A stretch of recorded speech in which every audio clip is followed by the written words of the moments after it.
जय श्री महाकाल। आप सबका बहुत स्वागत है आपके अपने YouTube चैनल महाकाल तंत्र ज्योतिष पर। मैं आपका मित्र रोहित तिवारी आज पुनः आपके साथ उपस्थित हूं। आज हम चर्चा करेंगे हस्तरेखा में मणिबंध कलाई के ऊपर दिखने वाले कुछ निशान के विषय में, कुछ चिन्ह के विषय में, उनका क्या फल होता है, मानव जीवन में किस प्रकार वह फायदा पहुंचाते हैं या किस प्रकार नुकसान पहुंचाते हैं। इन विषयों पर आज हम चर्चा कर रहे हैं। आप मेरे चैनल पर हैं, वीडियो को देख रहे हैं तो सब्सक्राइब जरूर कीजिएगा, क्योंकि जितने लोग चैनल को देखते हैं उतने सब्सक्राइब नहीं करते हैं। यदि आप सब्सक्राइब नहीं करेंगे तो मेरा मनोबल कमजोर होगा और इस प्रकार मुझे वीडियो बनाने में भी जो है आत्मबल की थोड़ी सी कमी महसूस होती है। इसलिए आवश्यक है आप चैनल को सब्सक्राइब जरूर करें और वीडियो को लाइक करें और कमेंट बॉक्स में अपने अनुभव को जरूर मुझे बताएं, जिससे मैं आगे आने वाले वीडियो में सुधार कर सकूं। इसीलिए आवश्यक है कि आप कमेंट जरूर करें। चलिए बिना विलंब की हम प्रारंभ करते हैं। और जैसा कि आप देख रहे हैं यह हाथ का चिन्ह है और इस हाथ के चिन्ह में यह जो रेखा है यह जीवन रेखा कहलाती है, जो शुक्र और मंगल के बीच से प्रारंभ होकर मणिबंध तक आती है। आपने पिछले वीडियो में रेखा के विषय में समझा, परंतु यहाँ आपको स्मरण के लिए मैं बता रहा हूं। और यह जो रेखा है यह मस्तक रेखा है और यहां से गुरु पर्वत की ओर जाने वाली जो रेखा होती है उसे हृदय रेखा कहा जाता है, क्योंकि इन रेखाओं का मानव जीवन में काफी महत्व होता है और प्रायः अधिकांश लोगों में यह रेखाएं जो है पाई जाती हैं। अधिक लोगों के हाथ में यह रेखाएं दिखती हैं। तो हम बात करते हैं और सबसे पहले मणिबंध पर पाए जाने वाले चिन्ह के विषय में। यदि मणिबंध पर त्रिकोण का चिन्ह दिखता है तो यह जो चिन्ह है, जिसे आप यहाँ पर बड़े स्वरूप में देख सकते हैं, इसे कहते हैं त्रिकोण। और यदि मणिबंध पर कहीं भी यह त्रिकोण का निशान हो, तीनों रेखाओं में से किसी भी रेखा के पास यदि मणिबंध पर यह त्रिकोण का निशान होता है तो यह निशान काफी लाभदायक होता है। ऐसे जातक को अपने जीवन में धन, वान, सम्मान, पद, प्रतिष्ठा सब कुछ प्राप्त होता है। यह जो निशान है जो हस्तरेखा में कलाई के ऊपर, यह बहुत ही शुभ फल करने वाला होता है। जितने यह निशान होंगे उतना ही जातक को लाभ भी होगा। यदि यह निशान तीनों मणिबंध पर बन रहा है तो ऐसा जातक जो है अपने जीवन काल में बहुत अधिक धन और संपत्ति कमाता है, उच्च पद भी प्राप्त करता है और मान प्रतिष्ठा भी ऐसे जातक के पास होती है। तो इस चिन्ह को विशेष रूप से आपको देखने की आवश्यकता है। जब आप हाथ का परीक्षण करते हैं तो मणिबंध कलाई अर्थात ब्रेसलेट को आपको देखना बहुत ज्यादा आवश्यक होता है। यह चिन्ह काफी अच्छा माना गया। अब हम बात करेंगे, यदि यह कलाई पर किसी भी प्रकार से कोण का चिन्ह बन रहा हो। पहले आपने त्रिकोण को समझा, अब कोण का चिन्ह, जिसे आप बड़े स्वरूप में यहां देख सकते हैं, यह त्रिकोण का चिन्ह है और यह कोण का चिन्ह है। यदि तीनों में से किसी भी वलय रेखा के पास में यह कोण का चिन्ह बन रहा हो तो ऐसा जातक जो है अपनी वृद्धावस्था तक किसी ना किसी दूसरे के धन को प्राप्त कर लेता है। अर्थात उसे अपने कुटुंबियों या रिश्तेदारों से या अपने मित्र से या किसी भी व्यक्ति से जो है उसे धन प्राप्त हो जाता है। संभवतः ऐसा भी देखा गया है कि जिसके हाथ में ऐसा निशान होता है उसे किसी दूसरे की भूमि खरीदने पर उस भूमि के अंदर उपस्थित स्वर्ण, चांदी, रजत आदि का, सोने चांदी आदि से संबंधित धन भी ऐसे जातकों को प्राप्त होता है जिनके हाथ में ऐसा चिन्ह पाया जाता है। तो यह चिन्ह जो है कोण का चिन्ह, यह भी बहुत अच्छा और शुभ माना जाता है। जातक के हाथ में अगर यह वलय रेखा हो, तीनों में से किसी भी वलय रेखा पर अगर यह चिन्ह बने तो यह अति उत्तम माना जाता है। अब हम बात करते हैं क्रॉस चिन्ह की। गुणक, जिसे गुणक चिन्ह कहा जाता है। यदि हाथ में किसी भी प्रकार का गुणक चिन्ह बन रहा हो तो यह जो चिन्ह है यह मध्यम फल करने वाला माना गया है। यदि जातक के हाथ में इस प्रकार का चिन्ह होता है तो यह मध्यम फलकारी माना जाता है। अर्थात ऐसा जातक कठिन परिश्रम करके अपने जीवन में धन संपत्ति को प्राप्त करता है। उसे मेहनत अधिक करनी पड़ती है और मेहनत की अपेक्षा ऐसा जातक कम धन प्राप्त कर पाता है या बहुत अधिक परिश्रम करता है तब उसे धन प्राप्त होता है। लेकिन इसके साथ एक बात और है, इस बात को समझने की आवश्यकता है।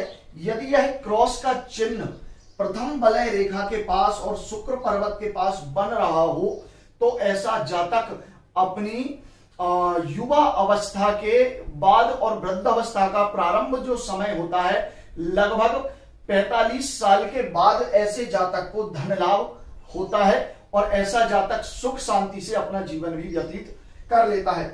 परंतु यह चिन्ह जो है शुक्र पर्वत के करीब जो है हाथ की कलाई पर होना चाहिए और अन्य स्थान पर यह चिन्ह जो है परिश्रम को दर्शाता है। यदि आप मेहनत करेंगे तो आपको लाभ मिलेगा, यदि मेहनत नहीं करते हैं तो भाग्य के भरोसे आपको कोई भी चीज प्राप्त नहीं हो। अब हम बात करेंगे स्टार और नक्षत्र चिन्ह के विषय में, जिसे अंग्रेजी में स्टार कहा जाता है। यदि किसी जातक की हाथ पर इस प्रकार का स्टार हो या नक्षत्र चिन्ह जिसे कहा जाता है, इस प्रकार का अगर चिन्ह हो तो ऐसा जातक भी भूमि से संबंधित धन को प्राप्त करता है या फिर उसे अचानक से किसी ना किसी व्यक्ति के द्वारा संपत्ति और धन प्राप्त हो जाता है। यदि इस प्रकार का चिन्ह जातक के हाथ में किसी भी वलय रेखा पर बन रहा हो तो यह चिन्ह भी जो है जातक को भविष्य में प्राप्त संपत्ति को लेकर इंगित करता है और यह चिन्ह है तो निश्चित रूप से उसे भूगर्भ का, जमीन से अंदर का धन उसे अवश्य ही प्राप्त होता है। अब हम बात करेंगे आगे का, जिसे कहते हैं बाहरी रेखा वर्ग। बाहरी रेखा वर्ग 4 रेखाओं से मिलकर बनता है जिसमें 2 खड़ी और 2 आड़ी होती है। अंग्रेजी में इसे हैज नाम से जाना जाता है। यदि हाथ पर इस प्रकार की 2 खड़ी और 2 आड़ी रेखाओं से स्पष्ट बाहरी रेखा वर्ग का चिन्ह बनता है तो ऐसा जातक जो है क्रोधी होता है और कामातुर होता है। वह लगातार अपनी काम को लेकर, अपनी अंतःकरण की इच्छा को लेकर और अपनी वासना को लेकर लगातार काम करता है। वह काम से पीड़ित होता है और सुख भोगने का बहुत ही लालची होता है ऐसा जातक। ऐसा जातक काम करने की अपेक्षा आराम करने में ज्यादा विश्वास रखता है और अपने पास स्थित धन का व्यय अपनी सुख सुविधाओं के लिए नष्ट करता है।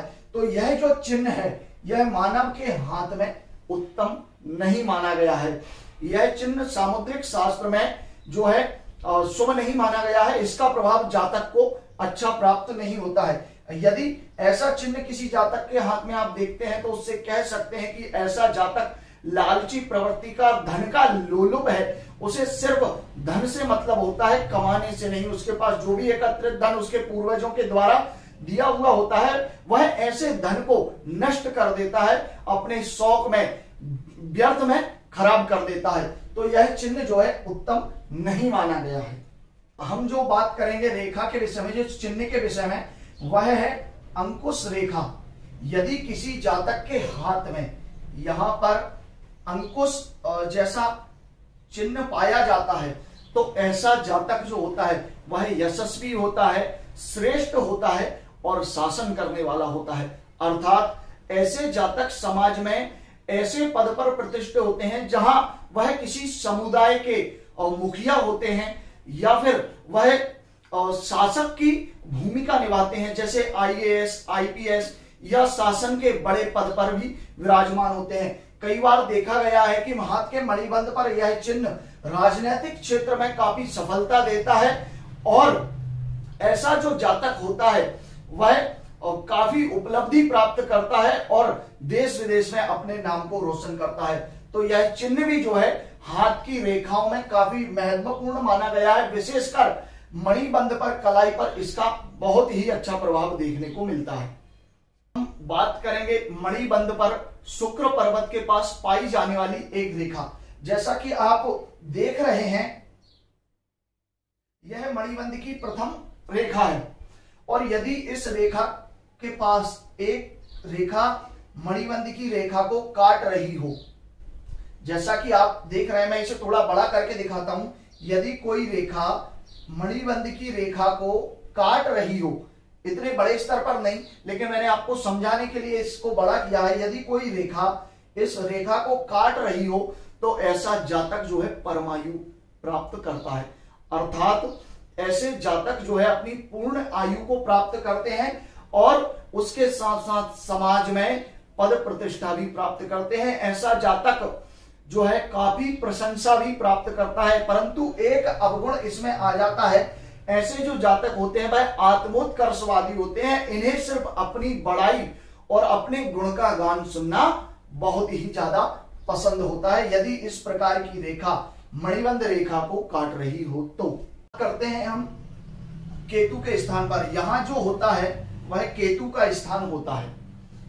अब यदि केतु के स्थान से कोई रेखा सीधी ऊपर की तरफ जा रही हो तो इस रेखा को जो है केतु रेखा कहा जाता है। यह रेखा मानव के जीवन में काफी महत्व रखती है। ऐसा जातक जो होता है वह अपने परिश्रम से अपने भाग्य को बदल देता है। ऐसा जातक जीवन में कभी असफल नहीं होता है। कितनी भी कठिन परिस्थिति हो, कैसी भी परेशानी हो, वह सामने उससे उसका डटकर मुकाबला करता है और अपने भाग्य की भरोसे ऐसा जातक नहीं रहता है। ऐसा जातक अपने परिश्रम पर विश्वास करता है और अपने परिश्रम से सब कुछ जीत लेता है। इसीलिए मनुष्य के हाथ में यह रेखा काफी महत्वपूर्ण मानी जाती है और इस रेखा का प्रभाव जो है जातक को वाहन सुख, भूमि सुख, पद प्रतिष्ठा, मान सम्मान, ख्याति सब कुछ प्रदान करता है। इसीलिए यह रेखा मानव जीवन में काफी महत्व रखती है। अब बात करते हैं हम मणिबंध से निकलने वाली करवाल रेखा के विषय में। यदि कोई रेखा मणिबंध से निकलती है और टेढ़ी होकर शुक्र पर्वत के पास, जीवन रेखा के पास यदि मुड़कर सीधी होती है तो इस रेखा को जो है करवाल रेखा कहा जाता है। तो यह रेखा जो है इस बात की तरफ इशारा करती है, जिस जातक के हाथ में यह रेखा होती है ऐसा जातक जो है अपनी कुल परंपरा अनुसार आचरण करता है, अर्थात अपने कुल के नाम को रोशन करता है।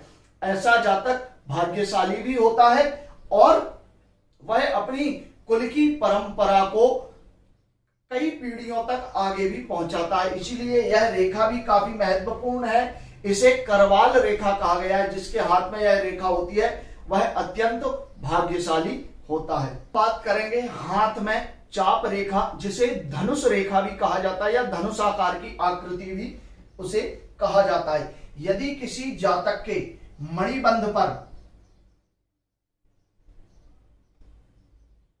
इस प्रकार की रेखा देखने को मिलती है जो धनुष आकार की होती है, इस प्रकार की यदि रेखा देखने को मिलती है तो ऐसा जातक भी काफी भाग्यशाली होता है और वह सद्गुणों से संपन्न होता है। उसके जीवन में भविष्य में काफी उन्नति होती है और वह किसी ना किसी देवीय कृपा का पात्र होता है। ऐसा जो जातक होता है किसी ना किसी देवी देवता की कृपा का पात्र माना जाता है।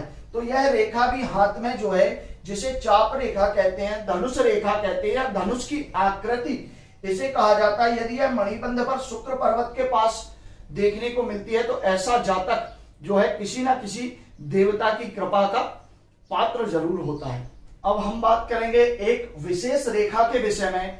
यदि हाथ के मणिबंध से कोई रेखा निकलकर मात्र रेखा पर चली जाए और मात्र रेखा से मस्तिष्क रेखा से जाकर मिल जाए तो ऐसा यात्रा निश्चित रूप से जल से संबंधित कार्यों से धन प्राप्त करता है। अर्थात जितने भी जल से संबंधित कार्य क्षेत्र हैं उनमें वह कार्य करता है और उनसे ही धन का अर्जन करता है। संभवतः देखा गया है कि यदि यहाँ त्रिकोण का चिन्ह हो और यह रेखा केतु के स्थान से मणिबंध से निकलकर मस्तिष्क रेखा पर जाए तो ऐसा जातक जो है नेवी में होता है, अर्थात जलीय सेना में बड़े पद पर भी आसीन होता है और जल सेना में बड़े अधिकारी के पद को प्राप्त करता है और उसी में अपना जीवन यापन कर देता है। तो यह रेखा भी जो है मानव जीवन में काफी उत्तम मानी गई है। अगर मेरे द्वारा दी जानकारी आपको अच्छी लगी है तो चैनल को सब्सक्राइब जरूर कर दीजिए, बेल आइकन को भी दबाइए, जिससे आने वाले सभी वीडियोस की नोटिफिकेशन आपको प्राप्त होती रहे। क्योंकि मैं हमेशा कहता हूं, सीखना है ज्योतिष तो फॉलो महाकाल तंत्र ज्योतिष। जय श्री महाकाल। अगले वीडियो में पुनः मिलेंगे।